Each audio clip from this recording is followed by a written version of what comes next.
There are many ways you can start a bat presentation. It depends a little bit on the age of the audience and the context, if it's formal or informal learning. But here are a few examples that you might wish to try. One is to use a bat puppet, and you can come in with the bat puppet in your arm. And then I usually have the bat puppet so it can whisper to me. So I'll say something like, "Oh, I have a friend here today, but she's very, very shy." And, "Oh, what's that? You're worried that they might think you're vicious." I know there's a lot of people who think bats are vicious, but they're actually very shy, gentle animals. "Oh, you'd like to know if they're friendly." Well, kids, are you friendly? Will you be friendly with this bat? Wonderful. Oh, but yes, remind them that they should never actually touch a bat. I'm a biologist and I'm trained to handle bats, and I have special rabies vaccinations that allow me to touch bats, but people should never touch a bat. Thank you for reminding me of that, Batty. And also, she'd like to tell you she's very tired. Why do you think that is? And then you can go into your presentation about bats.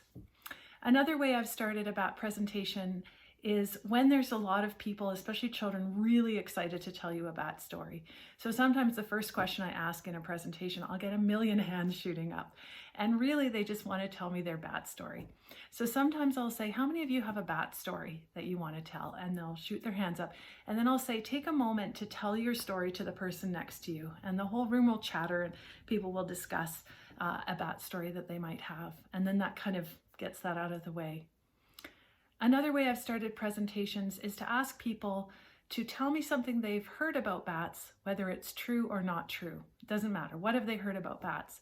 And that's how you can generate some of the myths, like bats are blind, most bats eat blood, most bats have rabies, bats are just flying mice, those kinds of myths.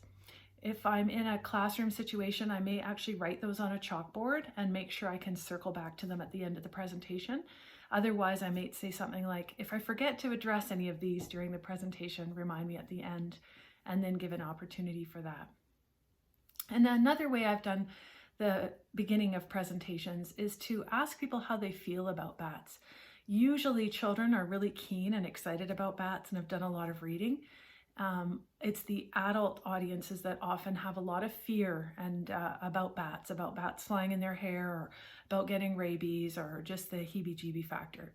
So sometimes I'll say something like, "Put up your hands," and it's absolutely fine to put up your hand if you're not too sure about bats. If you're a little afraid or nervous, or you've had a negative experience, or you're a bit worried about bats. And then I thank people. Thank you for being honest with sharing that. And I hope by the end of the presentation today, you'll have alleviated some of the fear around bats and feel a little more positive about them. And then put up your hands if you love bats, if you think they're amazing. And then those folks put up their hands. Well, I hope today that you'll learn even more about bats and even more about why they're amazing and important. So those are some examples. Of course, everyone develops their own presentation with their own style and their own personality, but here are just a few of the ideas.